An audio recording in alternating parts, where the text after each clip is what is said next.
بن کے رحمت مہمان ہمارے.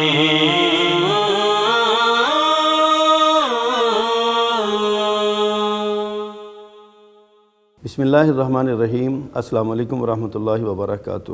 ناظرین کرام، پیغام ٹی وی کے پروگرام مہمان ہمارے میں آپ کا میزبان محمد ابرار ظہیر حاضر ہے. آج اس پروگرام میں ہمارے جو مہمان ہیں ان کی شخصیت اور ان کی خدمات کا دائرہ کار بہت وسیع ہے. بڑی ملٹیپل شخصیت ہیں. اللہ تعالیٰ نے ان سے بہت سارے کام لیے ہیں اور آج بھی وہ اسی طرح ایکٹیو اور توانا آواز اور توانا جذبوں کے ساتھ وہ میدان عمل میں موجود ہیں. گفتگو سے اندازہ ہو جائے گا وہ شخصیت کیسی ہے. میں آپ سے ملاقات کروانا چاہتا ہوں. ہمارے آج کے مہمان ہیں جناب امتیاز مجاہد صاحب، ایڈوکیٹ. آپ کا بہت شکریہ، آپ تشریف لائے، جزاکم اللہ خیر. جناب امتیاز احمد مجاہد ایڈوکیٹ بہت متحرک، تنظیمی اور فعال شخصیت ہے. آپ نے زندگی کے بہت سے شعبوں میں کام کیا ہے. آپ علماء کے ساتھ بیٹھے ہیں تو عالم دین ہیں، آپ وکلاء کے ساتھ بیٹھے ہیں تو آپ ایک سینئر ایڈوکیٹ ہیں، وکیل ہیں. آپ نوجوانوں کے ساتھ بیٹھے ہیں تو آپ نے نوجوانوں کو نئی جہاد سے روشناس کروایا ہے. آپ بزرگوں کے ساتھ بیٹھتے ہیں تو وہ بزرگوں والی شفقتیں ان میں در آتی ہیں. ہماری خوش قسمتی ہے وہ آج ہمارے ساتھ تشریف لائے. مجاہد صاحب، میں ایک بار پھر آپ کا شکریہ ادا کرتے ہوئے بات کا آغاز کرتے ہیں. ہم سب سے پہلے تو ہمارے ناظرین کو آپ اپنے خاندانی پس منظر کے بارے میں بتائیں، ان کو تعارف کروائیں کہ آپ کی جائے پیدائش کون سی ہے، آپ کا تعلیم کا سلسلہ کیسا رہا، لاہور کیسے آنا ہوا. میری جو جائے پیدائش ہے وہ گاؤں ہے بیگو والا. یہ پہلے تحصیل ڈسکا ہوتی تھی، اب یہ تحصیل سمڑیال، اچھا، ضلع سیالکوٹ ہے. صحیح. وہاں پہ میری پیدائش ہوئی. تقریباً 2-2.5 سال. کس سن میں آپ دنیا میں جی تشریف 22 جون 1968. اچھا، ماشاء اللہ. یہ اور ہفتے کا دن. اچھا، ماشاء اللہ، دن بھی یاد ہے. صحیح. اور الحمدللہ صبح کے وقت فجر کی اذان اور دن ہی نہیں، وقت بھی یاد ہے. جی وقت بھی ظاہر ہے، اس میں بتایا گیا، رہنمائی کرتی ظاہر ہے. ہے انہوں نے بتایا. صحیح. تو یہ میری پیدائش کا تاریخ ہے اس کی. صحیح. اس کا سن بیگو والا میں جو آج کل ضلع آج کل تحصیل سمڑیال، تحصیل سمڑیال ہے. پہلے وہ تحصیل ڈسکا ہوتی تھی. ٹھیک. یہی میرے آبائی خاندان کا نا علاقہ ہے. صحیح. اور میرا خاندان ایک محنت مزدوری کرنے والا خاندان ہے. صحیح. اور الحمدللہ پہلے اس گاؤں میں محنت مزدوری کرتے رہے، تو اس کے بعد لاہور میں شفٹ ہو گئے 1971 میں. اچھا. مجھے صاحب آپ کے والد صاحب کیا کرتے تھے؟ ان کے کیا شغل؟ میرے والد صاحب گاؤں میں یہ جو چاول کی آڑت ہوتی ہے نا، اس کا کام کرتے تھے. اچھا، ماشاء اللہ. اور مزدور آدمی تھے، اور مجھے آج بھی اس بات پہ فخر ہے صحیح کہ میں ایک مزدور باپ کا بیٹے ہیں. صحیح. صحیح. مطلب وہ گاؤں میں اس کی کلیکشن کرتے تھے، پھر وزیر آباد منڈی میں جا کے اچھا اس کو سیل آؤٹ، جی ہاں، اس کو سیل آؤٹ کرتے تھے. بالکل صحیح. یہ میرے والد صاحب کا تھا نا. ٹھیک. تو والدہ محترمہ جو تھیں وہ ایک گھریلو خاتون تھیں یا کچھ شعبہ تدریس سے یا تعلیم سے، جیسے دیہاتوں میں عموماً خواتین ہوتی ہیں، ان کی کیا پوزیشن؟ میری والدہ یہ بھی کنڈن سیان ہے گاؤں، تحصیل ڈسکا میں. صحیح. میری والدہ بیسیکلی وہاں کے رہنے والی ہیں اور 100% گھریلو خاتون ہے. بالکل صحیح. بالکل صحیح. اور درس و تدریس سے ان کا تعلق نہیں رہا. لیکن میں آج اس فورم سادہ مسلمان تھیں. جی سادہ مسلمان. لیکن میں یہ بات اس فورم پہ ضرور کہوں گا کہ میری جو ایجوکیشن ہے، میری اس ایجوکیشن میں میری والدہ کا بہت بڑا ہاتھ ہے. صحیح. صحیح. کہ انہیں خود پڑھنا نہیں آتا. ٹھیک. لیکن وہ چارپائی بھی ہمیں لے کے بیٹھ جاتی تھی. اللہ. اور جب تک ہمیں سبق یاد نہیں ہوتا تھا اٹھنے نہیں دیتی، اس وقت تک ہمیں سونے نہیں دیتی تھی. اللہ اکبر.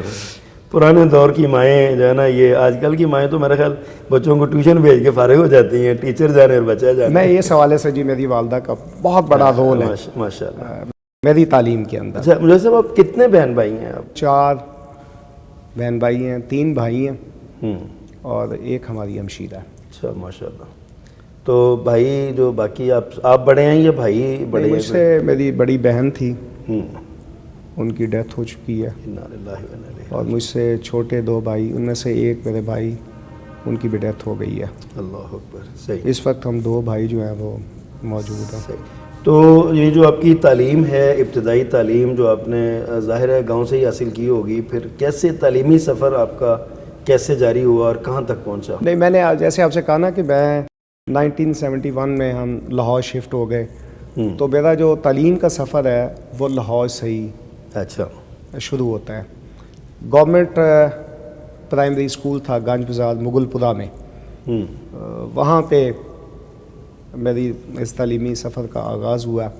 اچھا. اور مجھے بڑی اچھی طرح یاد ہے کہ میرے والد صاحب نے مجھے پکڑا، میں نے ایک تھیلا لٹکایا ہوا تھا اپنے کندھے کے اوپر، اللہ اکبر. اور ان کے ایک دوست ہے بھٹی صاحب، اور ان سے جا کہتے بھٹی صاحب اے منڈا سانبھ لو.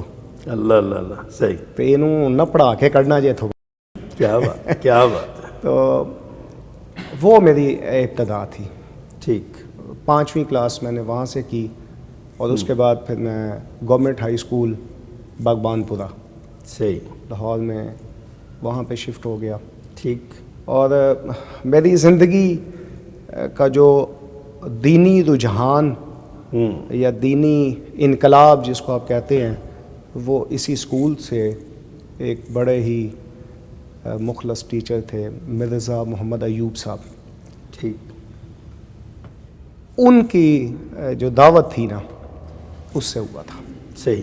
اور نماز کی میٹرک میں تھے اس وقت؟ جی میٹرک میں. ٹھیک. 6 کلاس سے وہ شروع ہو گیا. پھر اس کے بعد میٹرک میں نے وہیں سے کی. صحیح. اور پھر ایف ایس سی کے لیے گورنمنٹ اسلامیہ کالج ریلوے روڈ. صحیح. وہاں پہ میں نے ایڈمیشن لے لیا. وہاں سے میں نے ایف ایس سی کی. ٹھیک. پھر کچھ گھر کے حالات ایسے تھے، والد صاحب میرے بڑے شدید بیمار تھے، اللہ. میں آگے سروائیو نہیں کر سکا ایجوکیشن کے حوالے سے. صحیح. تو میں کچھ 2 سال جابس کرتا رہا مختلف جگہوں کے اوپر، اچھا. پرائیویٹ جگہوں کے اوپر. اللہ اکبر. اور میں یہاں پہ نا ایک بات آپ سے ضرور کہوں کہ میرے والد صاحب ایک ایسے مزدور آدمی تھے جو میرا ایک آئیڈیل ہے. اللہ اکبر. صحیح. انہوں نے میرے اندر خودداری پیدا کی، اللہ اللہ. میرے اندر محنت و مشقت پیدا کی، صحیح. اور میرے اندر حالات سے لڑنے کا جذبہ پیدا کیا. اللہ اکبر. اور میرے والد صاحب کے اندر اللہ نے نا، حالانکہ وہ اس لحاظ سے مذہبی رجحان کے مالک نہیں تھے، عام آدمی تھے، لیکن ایسے باکمال آدمی تھے کہ مٹی کو ہاتھ لگاتے تھے اللہ اس کو سونا بنا دیتا تھا. سبحان اللہ. اس کے بعد پھر میں 2 سال تقریباً اسی جابس کے چکر میں رہا، پھرتے رہے. صحیح. پھر میں نے اپنے والد صاحب سے ایک دن کہا کہ اگر آپ اجازت دیں تو میں BA کا امتحان دے دوں. اللہ اکبر. تو کہتے ہیں ٹھیک ہے یار دے لو. اچھا. میں نے وہ ایڈمیشن دے ہی دیا. میرے پاس تھے کوئی 1.5-2 مہینے، اچھا. لیکن وہ ایک جنون کی حد تک میں نا BA کو مسلط کر لیا اپنے اوپر. جی مسلط کر لیا. صحیح. وہ میری زندگی کے جو 1.5-2 مہینے ہیں نا، وہ شاید ایسے مہینے ہیں کہ جیسے چلا نہیں کاٹ لیتے اللہ اکبر. کہ سب نماز کے لیے اٹھ کے میں جاتا تھا، نماز کے علاوہ میری تمام مصروفیات ختم ہو گئی تھی. حالانکہ میں کرکٹ بہت اچھی کھیلتا تھا صحیح، اور جنون کی حد تک کھیلتا تھا، لیکن اس مہینے میں 2 مہینے میں نا میں نے وہ چھوڑ دیا ہوتا. سب ہاتھ نہیں لگایا، ہاتھ نہیں لگایا بالکل. صحیح ہو گیا. اس کے بعد الحمدللہ میں نے BA کے پیپر دیے اور اللہ تعالیٰ نے مجھے اس میں اچھی کامیابی دی. الحمدللہ صحیح، اچھی کامیابی دی. اور پھر میرے والد صاحب کتنے خوش ہوئے، آج وہ دنیا میں نہیں ہیں. اللہ تعالیٰ انہیں خلیق رحمت فرمائے. آمین. کہ وہ میرے پاس الفاظ نہیں ہے کہ میں ان کی خوشی کو اظہار کر سکوں. اللہ، الفاظ نہیں ہے میرے پاس. صحیح. اور پھر وہ میرے ایک ماموں ہیں، ان کے پاس دکان پہ گئے، انہیں کہتے کہ وہ امتیاز نے تو آج کمال کر دی ہے، بی اے میں اتنے اچھے نمبر لیے ہیں. تو آگے سے وہ کہنے لگے، کہتے آپ پاجی امتیاز کو نا وکیل بنا دیں. اچھا، یہ ماموں نے کہا؟ جی ماموں میرے نے کہا. اچھا. تو مجھے گھر آ کے کہتے ہیں یار امتیاز تو وکیل بن جا، اچھا، تو یہ داخلہ مل سکتا ہے. میں نے کہا جی امید تو بڑی ہے، جتنے نمبر ہیں انشاءاللہ مل جائے گا. مل جائے گا. صحیح. بس ٹھیک ہے، پھر تو وکالت کی طرف نکل جا. کیا بات. اور میں نے پھر university law college Punjab university میں اپنے فارم جمع کروایا. الحمدللہ میرا پہلی لسٹ میں ہی میرا نام آ گیا. ماشاء اللہ. اور یہاں سے پھر وہ وکالت کا جو ایک وکالت کا سلسلہ جو ہے نا وہ چلا. اچھا مجھے صاحب یہ آپ نے اپنی زندگی کے جو نشیب و فراز کا ذکر کیا ہے، اس میں ظاہر ہے آپ کو بہت اچھے استاد بھی ملے. آپ نے اپنے اساتذہ میں سے ایک کا ذکر بھی کیا، آپ کے والدین کے حوالے سے بھی آپ نے ذکر کیا. ایک بہت بڑا کسی کی شخصیت بنانے میں ایک بہت بڑا کردار ہوتا ہے دوستوں کا. اسکول کے تعلیم میں آپ نے، اور پھر کالج میں، پھر پرائیویٹلی آپ جب یونیورسٹی لاء کالج میں گئے وہاں بھی آپ کو دوست اچھے ملے ہوں گے. کون سے دوست آپ سمجھتے ہیں ایسے ہیں جو آپ کی شخصیت سازی میں والدین سے، اساتذہ سے ہٹ کے، جنہوں نے آپ کو گروم کیا، آپ کو آگے بڑھنے میں حوصلہ دیا؟ کوئی ایسے آپ کے دوست، کوئی بھائی، کوئی عزیز؟ یہ بڑا اچھا آپ نے انٹرسٹنگ سوال کیا ہے. میں یہاں پر آپ سے ایک بات کہوں کہ جس چیز نے مجھے گروم کیا ہے وہ پہلی میرا مذہبی رجحان. ماشاء اللہ. ٹھیک. جب میں دین کی طرف آیا ہوں نا، دین نے مجھے کسی ایک پہلو میں بھی ناکام نہیں ہونے دیا. سبحان اللہ. کیا بات. اور سیکنڈ میرے وہ دینی دوست جنہوں نے میرے رجحان کو، جو مذہبی رجحان تھا، اس کو کبھی کمزور نہیں ہونے دیا. اللہ اکبر. اور ہمیشہ میرے اندر اللہ پہ یقین، اللہ پہ توکل، صحیح، اور اللہ پہ بھروسے کی فضا کو قائم رکھا ہے. ٹھیک. اور اس میں میرے جو ابتدائی ان دوستوں میں لاہور میں آج کل ایک بہت معروف ہاسپٹل چل رہا ہے، الاحسان آئی ہاسپٹل، اس کے صدر ہیں ثناء اللہ خان کاکڑ صاحب. اچھا. وہ ان دوستوں میں شامل ہیں. ایک میرے اور دوست ہیں اعجاز رفیق خان صاحب. ٹھیک. میاں جمیل شاہد صاحب ہیں. صحیح. میاں شعیب قاسم صاحب ہیں، وہ آج کل نیو یارک میں ہوتے ہیں، وہاں پہ شفٹ ہو گئے ہوئے ہیں. صحیح. اور ان سب سے بڑھ کے میرے بڑے محسن بھی ہیں، خیر خواہ بھی ہیں، ہمدرد بھی ہیں، ڈانٹ بھی لیتے ہیں، ڈپٹ بھی لیتے ہیں. ایسے دوست بھی، ایک دوست ایسا ہونا چاہیے ساتھ. رانا نصر اللہ خان صاحب. اچھا ماشاء اللہ. تو یہ جو میرے مذہبی دوست ہیں نا، انہوں نے مجھے آگے بڑھنے میں ہم کو دھکا لگائے رکھا. جی بالکل لگائے رکھا، بالکل. اچھا مجھے صاحب یہ تو آپ نے ماشاءاللہ کامیابیوں کی داستان بیان کی. کامیاب ہونے کے بعد تو بندہ پھر سب کچھ بھول جاتا ہے، لیکن یہ بتائیے کہ اس دوران آپ کو کبھی اس راستے میں مشکلات آئی ہوں، تعلیم کے لیے، جاب کے لیے، یا دوستوں میں کبھی ایسا کوئی معاملہ ہو گیا ہو؟ اس راستے کی جو مشکلات ہیں آپ کی، اس کا بھی ذکر کریں نا. پہلی بات تو یہ ہے کہ میں جابس کے حوالے سے کبھی بھی پریشان نہیں ہوا. اچھا ماشاء اللہ. رزق کے حوالے سے میں کبھی پریشان نہیں ہوا. ٹھیک. اور اس کی صرف ایک بات جو میں نے اپنی زندگی میں سیکھی ہے وہ یہ ہے کہ میرا اللہ پہ ایسا توکل اور اللہ نے پیدا کیا ہے کہ میں کہتا ہوں کہ ان سارے معاملات کی مجھے فکر ہے، تو جو میرا رب ہے اس کو کیوں فکر؟ اس کو کیوں؟ اصل فکر تو اسی کی ہے نا، ذمہ داری جو اٹھائی. اس لیے ویسے بڑی خوبصورت باتیں ہو رہی ہیں. ناظرین کرام، تاریخ کے اوراق ابھی ہم نے پلٹنے ہیں. ابھی تو ابتدائی جو ہے نا وہ گفتگو ہو رہی ہے. بڑی خوبصورت باتیں ہیں. مجاہد صاحب یقیناً مجاہد اسلام بھی ہیں، مجاہد ملت بھی ہیں، اور مجاہد قوم بھی ہیں. بات جاری رہے گی. وقت بریک کا. بریک کے بعد آتے ہیں تو دوبارہ ان سے انشاءاللہ گفتگو جاری رکھیں گے. ہمارے ساتھ رہیے گا. آئے ہیں بن کے رحمت مہمان ہمارے،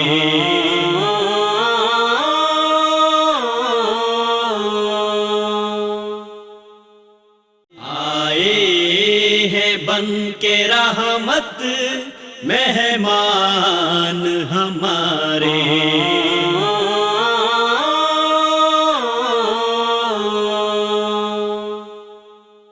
ویلکم بیک ناظرین، پروگرام مہمان ہمارے میں ایک بار پھر آپ کی خدمت میں حاضر ہیں۔ وقفے سے پہلے ہم گفتگو کر رہے تھے، ہمارے جو آج کے مہمان ہیں جناب امتیاز احمد مجاہد ایڈوکیٹ۔ مجاہد صاحب، آپ اپنی زندگی کے سفر کی داستان ہمیں سنا رہے تھے اور آپ نے ہمیں بتایا کہ آپ کی جو جد و جہد تھی وہ چلتے چلتے تعلیمی میدان میں آپ ایک وکیل بن گئے۔ تو جس دن آپ وکیل بنے، آپ کو سند ملی، آپ کا وہ پاسنگ آؤٹ ہوا، اس وقت گھر میں خوشی کا کیا سامان تھا اور آپ نے پھر کیسے اس کو سیلیبریٹ کیا؟ بڑی گہری بات آپ نے کی ہے اور مجھے اپنے والد صاحب یاد آئے ہیں۔ صحیح۔ میرے والد صاحب بڑے شدید بیمار تھے اور چارپائی پہ لیٹے ہوتے تھے، اللہ، کم چلتے تھے، ان کی صحیح۔ پوزیشن یہ تھی۔ میں نے گھر آ کے اپنی وہ بتایا۔ سند اپنے والد صاحب کو دی۔ اللہ، میں نے کہا ابا جی یہ آپ کا پاس ہو خواب گیا، پورا ہو گیا۔ آج میں وکیل بن گیا ہوں ماشاء الحمدللہ۔ میرے والد صاحب نے وہ مجھے واپس نہیں دی، اپنے سرہانے کے نیچے رکھ لی اللہ، اور میری والدہ کو بلایا سب سے پہلے، صحیح۔ اور میری والدہ کو بلا کے کہنے لگے نہ تمہارے خاندان میں کوئی وکیل ہے، نہ اس سے پہلے میرے خاندان میں کوئی وکیل تھا۔ اچھا، یہ آج میرا امتیاز ان دونوں خاندانوں میں ممتاز پہلا ہو گیا۔ وکیل ہے۔ امتیاز ممتاز ہو گیا۔ اور پھر اس کے بعد وہ سند، وہ جو سرٹیفکیٹ تھا، تقریباً 2 دن ان کے سرہانے کے پاس پڑا نیچے رہا، اللہ، اور جو بھی آتا تھا ان کی تیمارداری کے لیے اس کو وہ دکھاتے بات بعد میں ہوتی تھی، اللہ، پہلے کہتے تھے میرا امتیاز وکیل بن گیا۔ وکیل بن گئے۔ اللہ، آپ اس سے اندازہ لگا سکتے ہیں کیا کہ خوشی اس کا کی عالم کیا ہوگا۔ سیلیبریشن۔ اچھا مجھے صاحب، آپ نے جب یہ سند آپ نے لے لی، آپ وکیل بن گئے، پھر آپ ظاہر ہے بار کونسل میں رجسٹرڈ ہوئے ہوں گے۔ جی۔ آپ نے پریکٹس کب شروع کی اور اس دوران یعنی کوئی خاص آپ ہمیں کوئی کیس کوئی ایسا بتائیں گے جو آپ نے لڑا اور جیتا اور جس نے آپ کی زندگی میں وکالت میں ٹرننگ پوائنٹ ثابت ہوا آپ کے لیے؟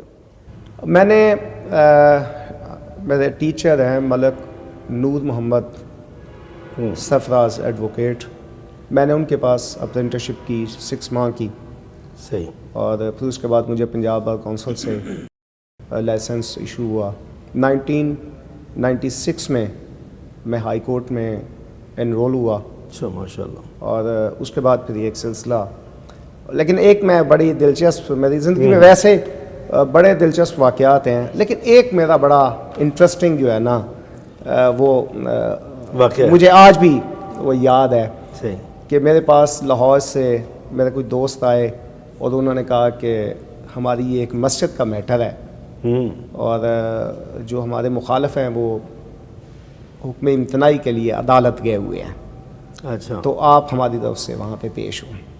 ٹھیک، میں جب کورٹ میں داخل ہوا تو جج صاحب فیصلہ لکھ رہے تھے اور تقریباً آدھا لکھ چکے پیج تھے۔ انہوں نے لکھ لیا تھا۔ اچھا، میں نے جا کے اپنا وکالت نامہ سبمٹ کروایا تو وہ کہنے لگے کہ میں تو فیصلہ لکھ رہا ہوں۔ میں نے کہا جناب کیا فیصلہ فرما رہے ہیں؟ تو کہنے لگے میں اس پہ حکم امتناعی میں نے اس کا آرڈر کر دیا ہے۔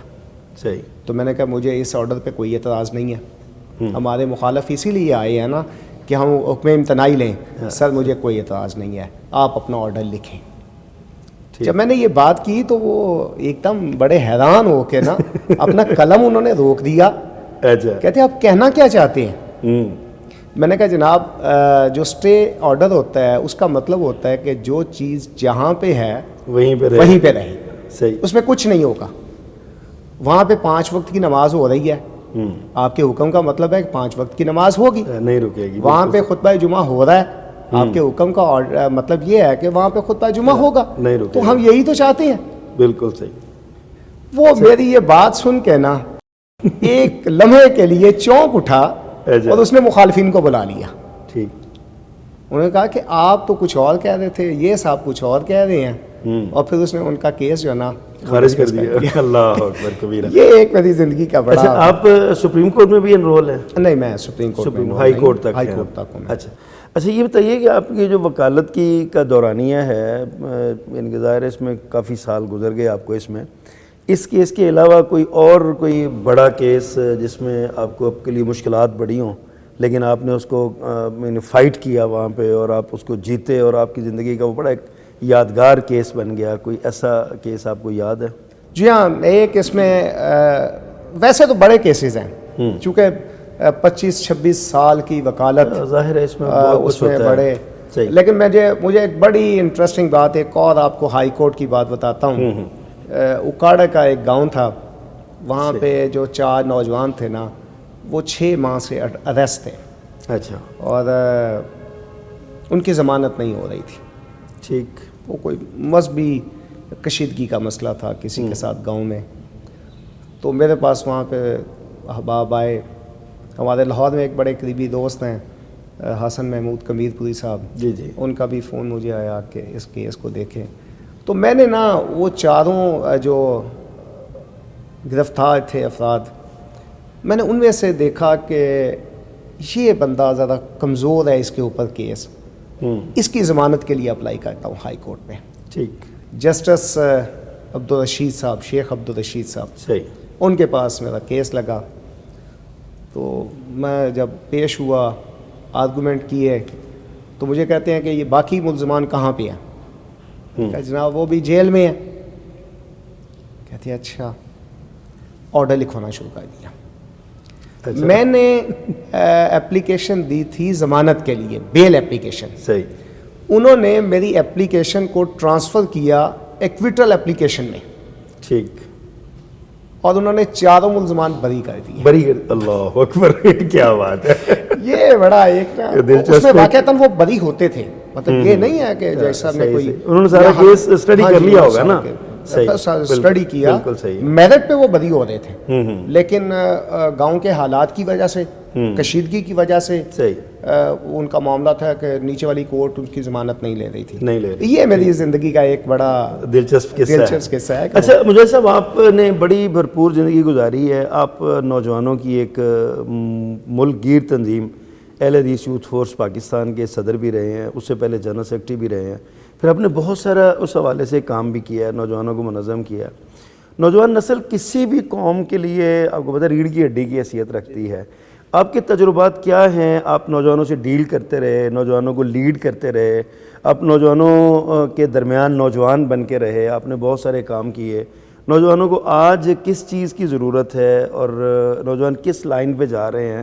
آپ کا تجربہ اور آپ کا مشاہدہ کیا کہتا ہے اس حوالے سے؟ دیکھیں جی، پہلی بات تو یہ ہے کہ وہ جیسے کہا جاتا ہے نا، ہم محبت میں بھی توحید کے قائل ہیں فراز. اللہ اللہ اللہ. بس ایک ہی شخص کو محبوب بنائے رکھا. میں نے اپنی زندگی میں صرف ایک تنظیم کو جوائن کیا ہے جس کا نام اہل حدیث یوتھ فورس پاکستان ہے. اللہ اکبر. 1987 سے ٹھیک میں اس تنظیم کے ساتھ منسلک ہوا اور زندگی تک منسلک رہوں گا انشاءاللہ. کیونکہ ہمارا نقطہ نظر یہ ہے کہ اہل حدیث یوتھ فورس کی ایک وہ دستوری لمٹ ہے، ایج لمٹ، اس سے نکل کے بندہ باہر ہو جاتا ہے. لیکن یوتھ فورس نہیں نکلتی. یوتھ فورس اس میں سے نہیں نکلتی. اس سے نہیں نکلتی. اس لیے آج وہ یوتھ فورس آج بھی الحمدللہ میرے اندر اسی محبت کے ساتھ موجود ہے. صحیح. جہاں تک آپ نے بات کی نوجوانوں کی، میں صرف ایک چھوٹی سی بات کہوں گا. زندگی کی کامیابی کے لیے، چاہے وہ کامیابی تہذیبی کامیابی ہو، معاشرتی کامیابی ہو، یا روزگار کی کامیابی ہو، کوئی میدان اگر آپ وہاں پہ کامیابی چاہتے ہیں تو آپ کو اپنے دل و دماغ میں مذہبی رجحان کو جگہ دینی ہوگی. ٹھیک. دین اسلام کو جگہ دینی ہوگی. صحیح. بالکل صحیح. اور میں نے یہ اپنی زندگی میں یہی دیکھا. نوجوانوں کو پیغام دے رہے ہیں آج بھی، یہ پیغام آج بھی، بلکہ قیامت تک یہ پیغام ہے. ٹھیک. بالکل صحیح. قیامت تک یہ پیغام ہے صحیح کہ جب بھی آپ اپنے دل و دماغ میں دین اسلام کو جگہ دے دیں گے تو دین اسلام اتنی وسعتوں والا پیغام ہے، وہ آپ کو کسی جگہ پر ناکام نہیں ہونے دے گا. اللہ اکبر. درست. اور آج کا نوجوان بھی اگر سوشل میڈیا استعمال کریں, اگر اس کی ضرورت ہے سوشل میڈیا وہ استعمال کرے, ٹھیک, لیکن پازیٹیو, صحیح, قرآن و سنت کے مطابق, ٹھیک, وہاں پہ بھی سب کچھ مل جاتا ہے. کیونکہ دعوت کا میدان بنا لے اس کو. دعوت کا میدان بنا لیا, بالکل صحیح, بالکل صحیح, تو آپ کی کامیابی کو کوئی روک ہی نہیں سکتا. ٹھیک ٹھیک. اگر کوئی چاہے بھی آپ کا کو حسد کرنے والا, وہ آپ سے نفرت کرنے والا, ظاہر ہے وہ اسلام کی شیلٹر میں آ جاتا ہے نا اس میں. اچھا مجھے صاحب آپ نے بطور صدر, بطور سیکریٹری اور دیگر عہدوں پہ آپ نے کام کیا ہے, اور جہاں تک مجھے یاد پڑ رہا ہے کہ آپ لاہور کے لیول سے آپ اٹھے ہیں اور مرکز کے لیول تک, پاکستان کے لیول تک اس تنظیم پہ گئے ہیں. ظاہر ہے یہ ایک عرصہ ہے اور اس میں آپ نے کام کیا ہے, لوگوں کو, نوجوانوں کو بات سمجھائی ہے. میں نے پہلے بھی یہ سوال کیا, دوبارہ دہرا رہا ہوں, مجھے یہ فرمائیے کہ یہ ہمارا جو اس وقت نوجوان طبقہ ہے, آپ نے حل تو بتا دیا کہ اس کو اسلام سے اٹیچ ہونا چاہیے, لیکن آپ ان کے میجر پرابلمز کیا محسوس کرتے ہیں, بڑے مسائل نوجوان کے کیا ہیں؟ آج ہم دیکھتے ہیں, بظاہر ایسا ہی لگتا ہے کہ نوجوان جو ہے نا وہ دین سے بہت دور ہے. حل تو اس کا ہے کہ وہ دین کی طرف آئے, لیکن دور بہت ہے. وہ دور کیوں گیا؟ کیا آپ اس بارے میں سمجھتے ہیں کہ نوجوان کو دور کرنے والی کون سی چیز ہے, کیوں اسلام سے دور ہوا؟ اور آج اگر نوجوان, کچھ بہت اچھے نوجوان پلٹ بھی رہے ہیں, تو ان کے پلٹنے کی آپ کیا وجہ سمجھتے ہیں؟ دیکھیں یہ جو بات ہے نا, اس میں ذرا تلخ باتیں بھی ظاہر ہے جی آ جاتی ہیں, اور کونین کی گولی تو دینی پڑتی ہے نا مسئلہ حل کرنے کے لیے. جی ظاہر علاج تو تبھی ہوگا. بالکل. دیکھیں میں آپ سے ایک بات کہوں کہ میرا جو مذہبی رجحان ہوا نا, مولانا خادم الدین خلیق صاحب فوت ہو گئے ہیں, اوکاڑا دینالہ خود سے ان کا تعلق تھا. صحیح. میری اس تبدیلی میں ان کا بھی بڑا کردار ہے. ٹھیک. کیونکہ اب میرے گھر کے قریب ہی میری مسجد تھی, جامع مسجد محمدی اہل حدیث, وہیں سے میں نے قرآن پاک پڑھا. قاری سعید صاحب وہ بھی فوت ہو گئے ہیں, اللہ کی رحمت فرمائے. تو اس مسجد کے ساتھ جب میں اٹیچ ہوا نا, اپنے ان ابتدائی ماہ سال میں, کہ جن سالوں میں بچہ جہاں پہ جڑ جاتا ہے نا, وہ جڑ جاتا ہے, وہاں سے جلدی پیچھے نہیں سٹک ہو جاتا ہے. سٹک ہو جاتا ہے. اب جو مسجد کے ساتھ لوگ اٹیچ ہیں, جس میں ہمارے مدرسین بھی آتے ہیں, ہمارے خطبہ بھی آتے ہیں, ٹھیک, ان کو اپنے اندر ایک انقلابی تبدیلی لانے کی ضرورت ہے. اللہ اللہ اللہ. صحیح. نوجوانوں کو, جو پیچھے ہٹے ہوئے نوجوان ہیں یا جو دین کی طرف آتے نہیں ہیں, ان کو اس طرف لانے کے لیے سب سے پہلے جو انقلابی قدم ہے وہ مساجد اور مدارس کے علماء کرام, ان کو اٹھانا پڑے گا. ان کو اٹھانا پڑے گا. ٹھیک. اور وہ قدم کیا ہے؟ نمبر 1 علم سے آشنائی, اور نمبر 2 عمل کا اختیار کرنا. اللہ اکبر, کیا بات, بہت زبردست. یہ 2 باتیں وہ اپنا لے. میں یہ نہیں کہتا کہ نہیں ہے ان کے اندر, مزید اس میں بہتری کریں, اس میں انقلاب کی حد تک وہ اس کو لے کے جائیں. صحیح صحیح. اور جو ایک لفظ ہوتا ہے نا مشنری ہونا, اس کو اختیار کرنا پڑے گا. بالکل صحیح, بالکل صحیح. کہ آپ صرف, لیکن مجھے صاحب میں معذرت کے ساتھ اس پر ایک سوال میرے ذہن میں ابھی آ رہا ہے کہ آپ کہہ رہے ہیں نوجوان علماء اور خطبہ مشنری ہو جائیں, اس کے لیے تو ظاہر ہے ان کو کچھ نہ کچھ معاشی خوشحالی درکار ہے, معاشی فارغ البالی درکار ہے, کوئی تھوڑا سا ایسا ان کے دل میں جذبہ ہو. لیکن جہاں پہ ایک استاد کو یا ایک معلم کو, ایک مدرس کو تنخواہ کے نام پر اس کو 8,000 روپیہ 10,000 روپیہ دیا جائے, ڈیوٹی اس سے اتنی کڑوی لی جائے کہ کسی فرنس پہ کھڑا ہوا بندہ بھی وہ ڈیوٹی نہیں کرتا, یعنی بظاہر بہت مشکل ہوتی ہے لیکن یہ زیادہ مشکل ہوتی ہے. تو ایسی صورت میں آپ کیسے یہ کہہ سکتے ہیں کہ ان کو مشنری ہونا چاہیے؟ کوئی فارمولہ بتائیں کو ہمارے نوجوانوں. فارمولہ دیکھیں, ایک مسلمان کا جو سب سے بڑا آئیڈیل ہے, جی جو سب سے بڑے آئیڈیل ہے, صحیح, حضرت محمد رسول صلی اللہ علیہ وسلم, صلی اللہ علیہ وسلم. ان سے بڑھ کے مشنری کوئی بھی نہیں ہے, اور ان سے بڑھ کے فاقے کسی کے گھر میں نہیں ہے. No doubt. اور انہوں نے ان فاقوں سے گھبرا کے اپنے مشن کو نہیں چھوڑا تھا. اللہ, پہلی بات. صحیح, بالکل صحیح. اس لیے یہ کہنا کہ وہ پیسے کم ہیں یا زیادہ ہیں, میں اس میں بھی آپ کو میں نے سفر کیا, وہاں پہ رہا اسکردو کے علاقے میں, اور وہاں پہ میں نے بہت سے علماء اکرام کو دیکھا جو مکہ یونیورسٹی سے پڑھ کے آئے تھے, مدینہ یونیورسٹی سے, اس طرح ریاض سے پڑھ کے آئے. تو میں نے ان سے سوال کیا, میں نے کہا آپ کو یہاں پہ 3,000 روپیہ دیتے ہیں, 4,000 روپیہ دیتے ہیں, جبکہ آپ کسی اور جگہ پہ چلے جائیں تو آپ کو زیادہ پیسے ملیں گے. صحیح. تو مجھے ان کا جواب آج تک یاد ہے, بڑے سال گزر گئے ہیں. تو انہوں نے کہا تھا کہ ہم نے یہ علم پیسہ کمانے کے لیے حاصل نہیں کیا, ہم نے یہ علم لوگوں کو راہ راست پر لانے کے لیے. یہ جذبہ بہت کم ہے مجاہد صاحب. گراؤنڈ ریئلٹی یہی ہے, حقیقت بات آپ کی صحیح ہے, لیکن یہ جذبہ آج بہت کم ہے. ہم دیکھتے ہیں اس پر ایک اور سوال اٹھتا ہے کہ آج کل ہمارے جو معلمین اور قرائے کرام ہیں نا, وہ لوگوں کے گھروں میں جا کے ٹیوشن کے نام پہ بچوں کو قرآن پڑھاتے ہیں. لوگوں کا بھی جذبہ یہی ہے, لوگ مسجدوں میں بچوں کو بھیجتے نہیں ہیں. قرائے کرام کے اندر وہ جذبہ الا من شاء اللہ, سب کی بات نہیں کر رہا, وہ جذبہ نہیں ہے جس جذبے کا آپ اظہار کر رہے ہیں. تو آپ کیا سمجھتے ہیں کہ یہ گھروں میں جا کے ٹیوشن پڑھا لینا اور بچوں کو قرآن کی طرف راغب کر لینا, یہ کہاں تک نوجوانوں کی تربیت میں یا آنے والی نسل کی تربیت میں کردار ادا کر سکتا ہے؟ جبکہ ہم دیکھتے ہیں الا من شاء اللہ, سب کی باتیں, لیکن یہ نوجوان مسجد سے دور ہو جاتا ہے. جو مسجد میں آتا ہی نہیں ہے بچپن میں, وہ جوانی میں کیسے مسجد میں آئے گا؟ کیا رہنمائی دیتے ہیں آپ اس پر؟ میں آپ سے نا یہ بات کہوں, مسجد سے تعلق توڑنا تباہی کی علامت ہے.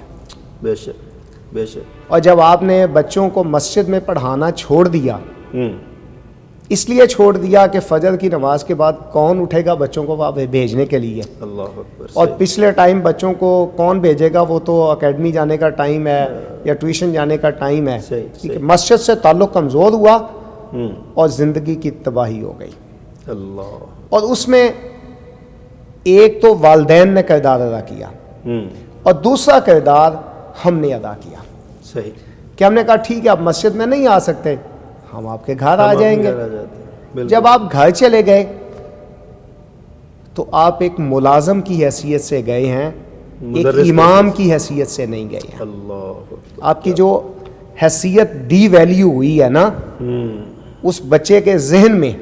صحیح. آپ اس کو, آپ کا اپنا کردار بھی ہے. بالکل جی, آپ کا اپنا کردار. صحیح. اچھا مجھے صاحب اس پر مزید بات کریں گے.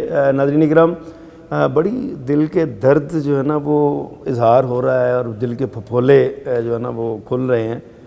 بڑی خوبصورت باتیں ہو رہی ہیں معاشرتی اصلاح کی, نوجوانوں کی اصلاح کی. ہمارے آج کے معزز مہمان جو ہے نا وہ ہمارے ساتھ ہیں. وقت ہے بریک کا, بریک کے بعد آتے ہیں تو اسی طرح کے کچھ اور چبھتے ہوئے تلخ سے میٹھے میٹھے کچھ اور سوال بھی کریں گے, رہنمائی لیں گے انشاءاللہ, تاکہ ہمیں امید ہے کہ یہ کسی ایک کے دل پہ بھی اثر کر گیا تو انقلاب کی بنیاد رکھی جا سکے گی.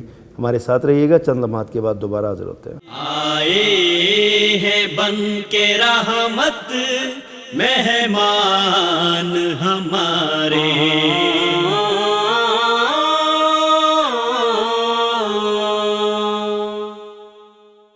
آئے ہیں بن کے رحمت مہمان ہمارے.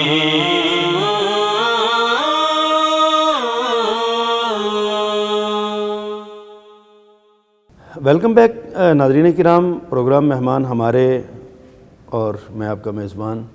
ابھی چند لمحے پہلے ہمارے آج کے مہمان جو ہیں جناب امتیاز احمد مجاہد ایڈوکیٹ, ان سے بات ہو رہی تھی.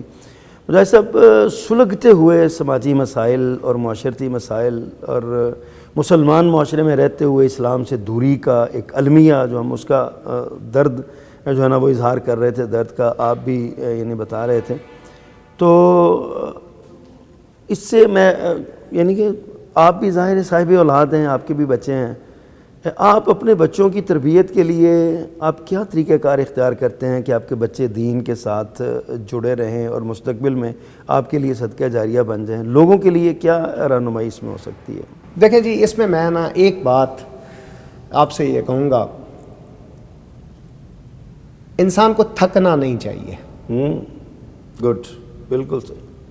کوئی بھی کام کر رہے ہیں نا, صحیح, بچوں کی اصلاح کے لیے, بچوں کی تربیت کے لیے, ان کی بہترین زندگی کے لیے, جیسے ہم ان کو انگلش پڑھانے کے لیے, دینی دنیاوی تعلیم دلانے کے لیے تھکتے نہیں ہیں, تو دین کے معاملے میں بھی ہمیں تھکنا نہیں چاہیے. زبردست. بس بہت اگر ہم اس بات سے انکار کر دیں کہ ہم تھکیں گے نہیں، صحیح، تو اللہ آپ کو کبھی ناکام نہیں ہونے دے گا۔ بہت خوب، بہت خوب۔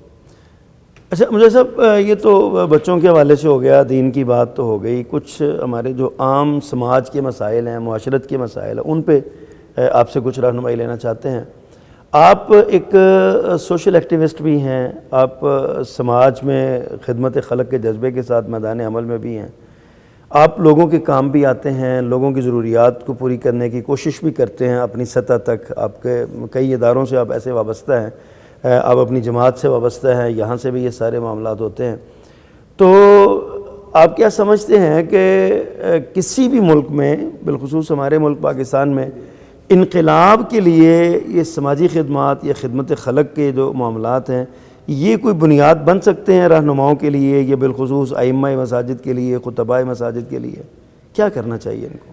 دیکھیں جی، سماج کی خدمت، معاشرے کی خدمت اور معاشرے سے منسلک افراد کی خدمت کا جذبہ جو دین اسلام نے دیا ہوا ہے، دین اسلام نے پیش کیا ہے، وہ دنیا کے کسی مذہب میں بھی، آپ سارے مذاہب کا مطالعہ کر کے دیکھ لیں، تمام مذاہب کا، کوئی میں کسی ایک کی بات نہیں کرتا، ٹھیک، جو دین اسلام نے سسٹم دیا ہے نا، وہ کسی کے اندر نہیں ہے۔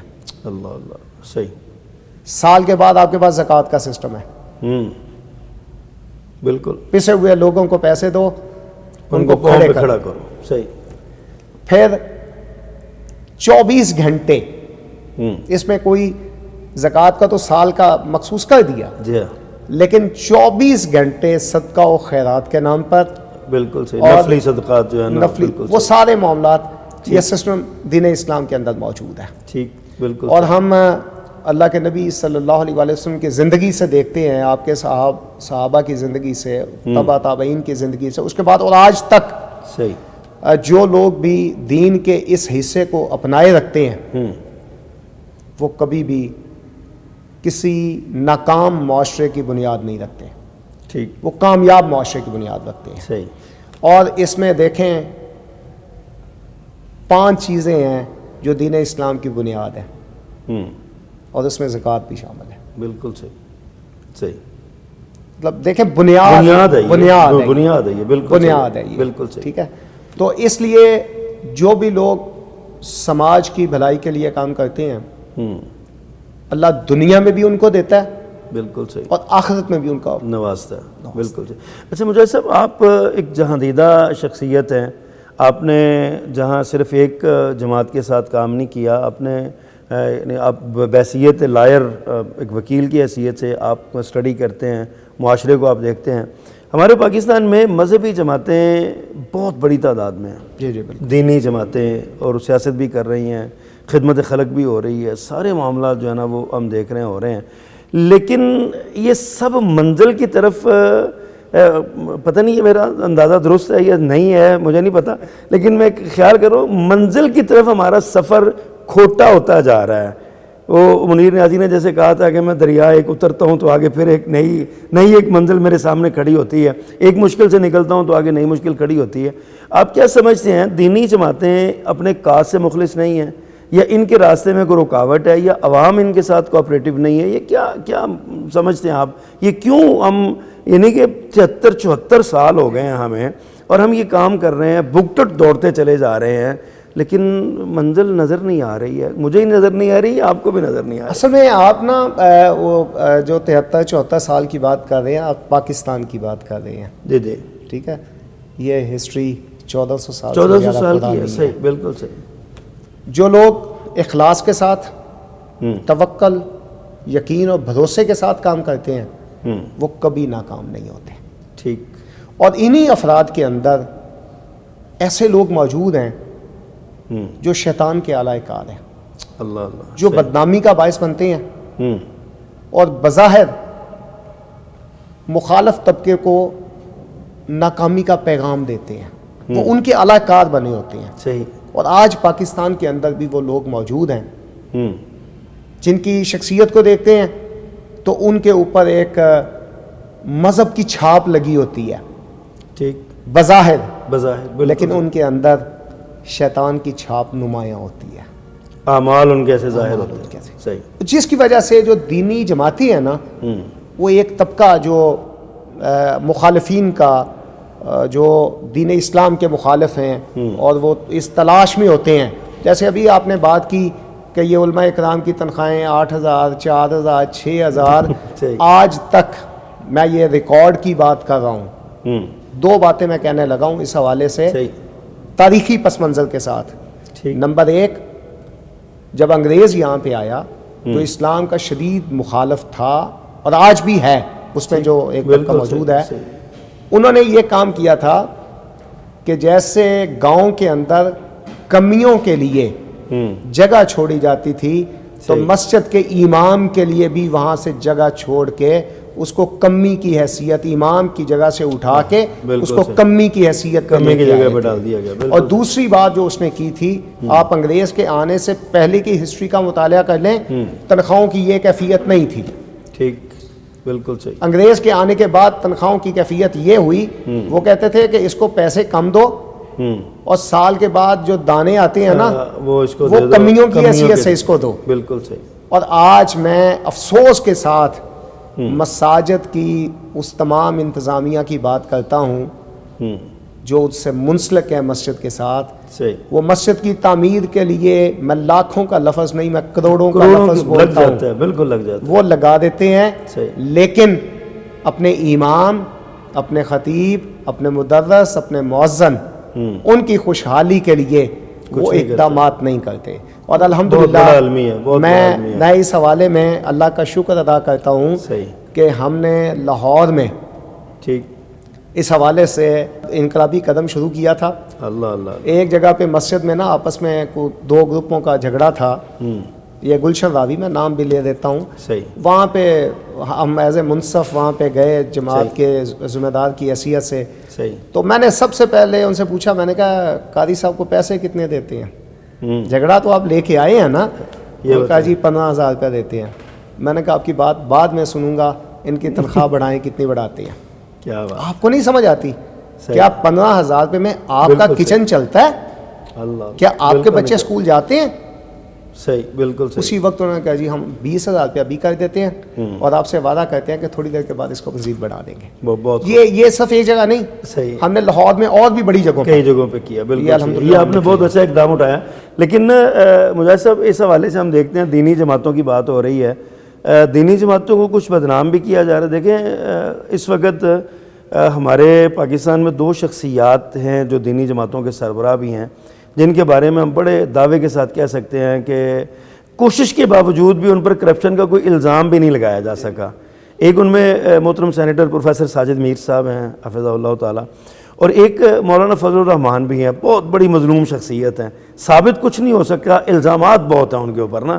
میر صاحب پہ تو کوئی الزام لگا ہی نہیں سکا. ان جیسی شخصیات کے ہوتے ہوئے بھی لوگ دینی جماعتوں کے ساتھ منسلک دینی طور پہ تو ہوتے ہیں، نمازوں کے طور پہ تو ہوتے ہیں، دین کے لیے تو ہوتے ہیں، لیکن سیاسی طور پہ منسلک نہیں ہوتے. آپ کیا سمجھتے ہیں؟ آپ وکیل بھی ہیں، بے شمار مقدمات آپ نے ایسے دیکھے ہوں گے. اس کی وجہ کیا آپ سمجھتے ہیں، کیوں ایسا ہوتا ہے؟ اصل میں نا اس کی ایک وہ اکبر الہ آبادی نے بہت دیر پہلے ایک بات کہی تھی. صحیح. لڑکیاں پڑھ رہی ہیں انگریزی، قوم نے ڈھونڈ لی فلاح کی راہ. یہ دن دکھائے گا کیا؟ پردہ اٹھنے کی منتظر ہے نگاہ. میں لڑکیوں کی تعلیم کا مخالف نہیں ہوں، ظاہر میں ان کا بنیادی حق ہے، ان کا حق ہے بنیادی، ان کو حاصل کرنے چاہیے. لیکن ہم نے کیا کیا کہ وہ جو دین کی تعلیم تھی اس کو اتنا پس پردہ ڈال دیا کہ اب وہ نظر بھی نہیں آ رہی. اللہ اللہ، بالکل اتنا پس پردہ ڈال دیا. اور وہ جو پس پردہ رکھ کے حاصل کرنی چاہیے تھی اس کو ہم نے اتنا اوپر لے کے چلے گئے کہ ہم دین سے پیچھے ہٹ گئے. اور وہ راستہ ہم نے اختیار کیا جو یورپ کے حکمرانوں نے کلیساؤں کو اور کلیساؤں سے منسلک افراد کو حکومت کے ایوانوں سے دور رکھنے کے لیے کیا تھا، وہ آج ہمارے مسلمان حکمرانوں نے کیا ہے. کہ وہ کہتے تھے کلیسا الگ ہے، اس کے لوگ الگ ہیں، حکومت الگ ہے. آج بالکل یہی بات ہم نے اختیار کی ہے مسجد الگ ہے, مسجد سے منسلک ہے, منسلک جو افراد ہیں وہ الگ ہیں, اور حکومت سے ان کا کوئی تعلق نہیں ہے. آپ نے بات کی پروفیسر ساجد میر صاحب کی, آپ نے بات کی مولانا فضل الرحمان صاحب کی, اور بھی بڑی شخصیات ہیں. پروفیسر ساجد میر صاحب میرے لیے ویسے بھی میرے رہنما ہیں, میرے لیڈر ہیں, اور میں یہ بات کہتے ہوئے بڑا فخر محسوس کرتا ہوں کہ میں نے دینی انقلاب کی بات علامہ احسان الہی ظہیر رحمۃ اللہ علیہ سے سیکھی ہے, اور میں نے دین کے اندر جماعتی نظم و نسق کا جو طریقہ کار تھا وہ پروفیسر ساجد میر صاحب سے سیکھا ہوا ہے. بالکل صحیح. تو آج بھی لوگ چاہے ان کے پیچھے نہیں چلتے, لیکن کبھی ان کے نجی مجلس میں بیٹھ کے ان سے بات کریں تو وہ کہیں گے بندے بڑے باکمال ہیں, کیا بات, بندے بڑے بااصول ہیں. اچھا مجھے سب اس سے ہٹ کے میں ایک اور جو ایک برننگ ایشو سلگتا ہوا مسئلہ ہے ہمارا, ہمارے اسکولز اور کالجز میں جو تعلیم دی جا رہی ہے اس تعلیم کے ذریعے بعض اساتذہ ایسے ہیں جو ہماری نوجوان نسل کو ایتھزم پر لا رہے ہیں, سیکولرزم, لبرلزم, اور اب یہ پہلے سیکولرزم کا نام ہوتا تھا, پھر لبرلزم آیا, تھوڑی تھوڑی آزادی ہوئی, اس کے بعد پھر اب تو واضح طور پہ ایتھزم ہو رہا ہے, الہاد کی تعلیم دی جا رہی ہے, اللہ سے باغی کیا جا رہا ہے یہ. اور ان کے میں خود آپ کو بتاتا ہوں کہ ہمارے شہر میں ایک بڑا کالج ہے, سرکاری کالج ہے, وہاں کے وائس پرنسپل مجھے بتا رہے تھے کہ ہمارے یہاں 5 استاد ایسے ہیں جو باقاعدہ ملحد ہیں, اور یعنی کہ ایک دینی شہر میں انہوں نے کہا یہ ہے, اور ہم ان کو کچھ نہیں بگاڑ سکتے, ان کو ایسی شیلٹر حاصل ہے ان کا, اور وہ اپنی مرضی کا کام کرتے ہیں.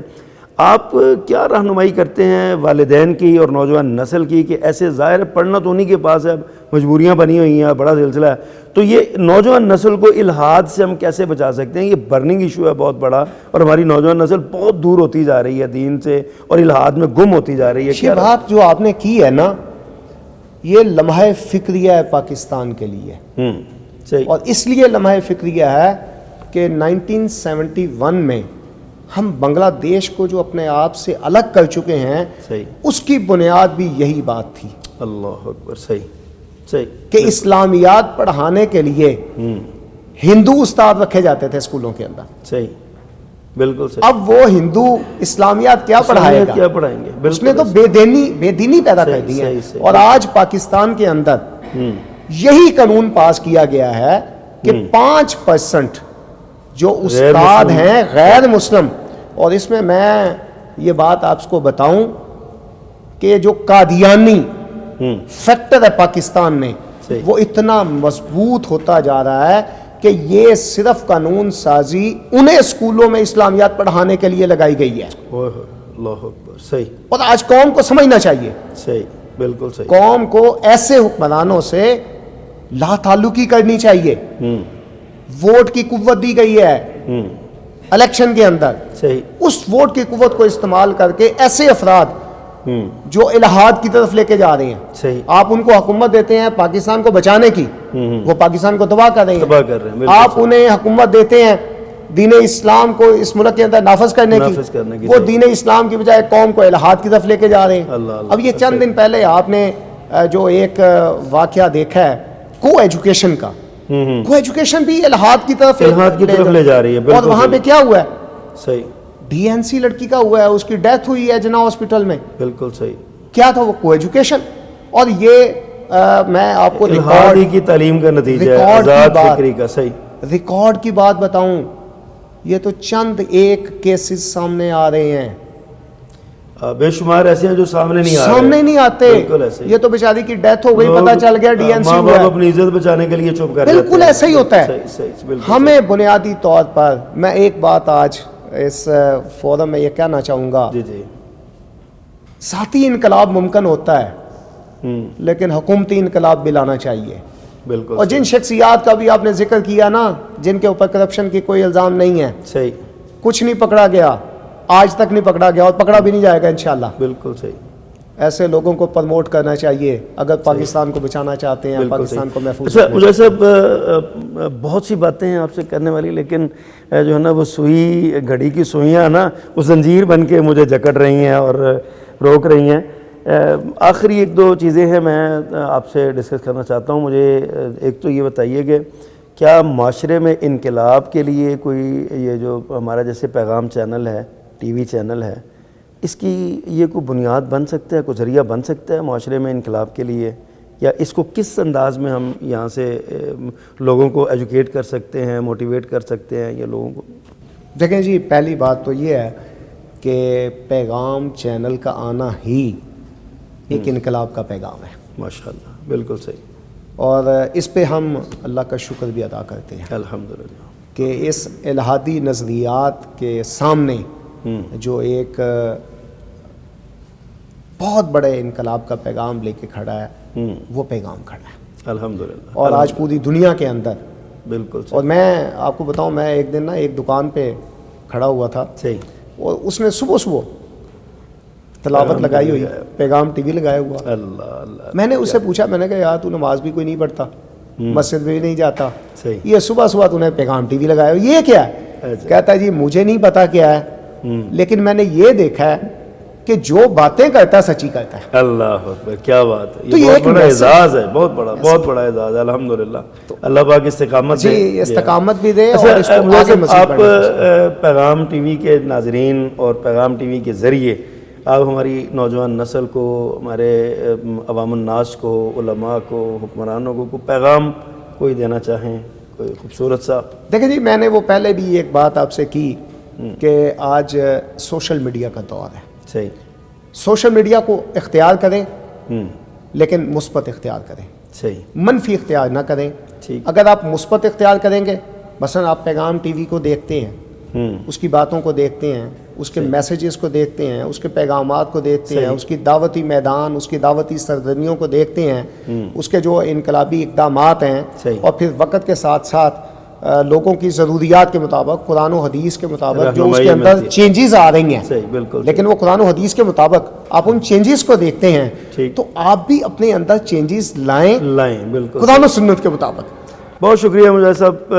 ناظرین کرام، آپ نے بڑی باکمال گفتگو سنی، جس میں درد دل بھی تھا، جس میں قوم کے لیے رہنمائی بھی تھی، بالخصوص نوجوان نسل کے لیے بہت سی رہنما باتیں تھیں۔ ایک رہنما شخصیت کے نے رہنمائی کی ہے اس قوم کی۔ اللہ سے دعا ہے کہ اللہ پاک ہمیں ان کی جو ہدایات ہیں، جو باتیں انہوں نے کی ہیں، ہمیں ان کی روشنی میں اپنی زندگیوں کو سنوارنے کی توفیق دے۔ اگلے پروگرام تک کے لیے اجازت دیجیے، اللہ حافظ۔